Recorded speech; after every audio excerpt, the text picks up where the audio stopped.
Okay, going over a lefty pickoff move to first base. First thing would be understanding the rules.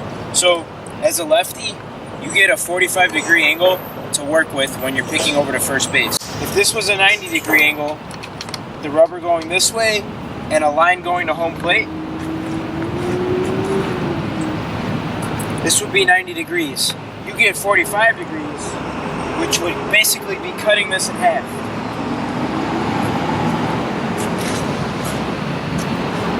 So you pretty much get anywhere along from here, along this line, to land and make a pickoff move. Now remember, the best moves as a lefty are borderline balk moves, or pretty much balk moves. The thing is, they're just hard to catch. They're hard to recognize and actually be called a balk.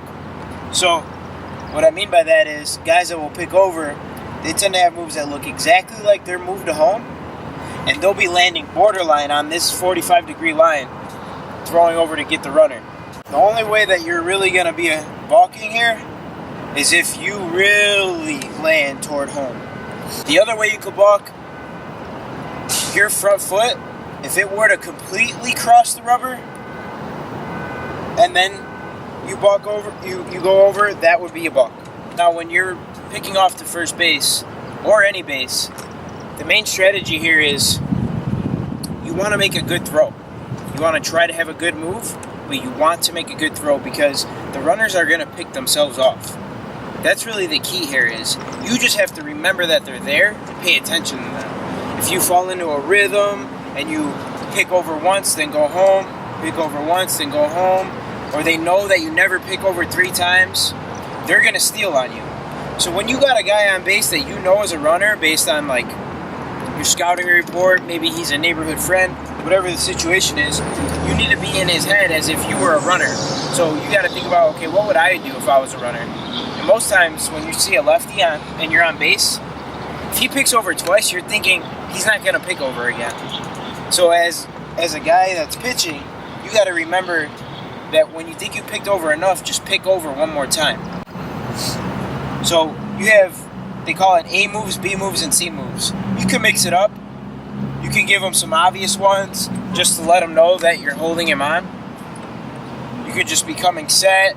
You could step off, snap throw over. You could give him a semi-good one, which would be called a B move. Maybe you act like you're going home, but then you look like right at him. And then you could give him an A move, and an A move is your best. It's the best thing you got in your arsenal. And that's one that it looks exactly like you're delivering home. And then all of a sudden, you come to first. And now remember, these guys, they're either going on first move or they're not. If you pick them off, you pick them off. You don't have to worry about not looking at first and firing a bullet over there 90 miles an hour. What you need to do is try to replicate your move to home, and then when it's time, make a nice solid throw to first base. You don't have to fire it. You don't have to be wild or fancy, because when you try to do too much, that's when the ball sails out of play.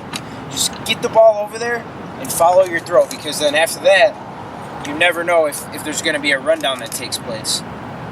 Again, the guy picks himself off. Just get the ball over there and pick over, pick over, pick over, because that's how you keep good runners at bay as a lefty.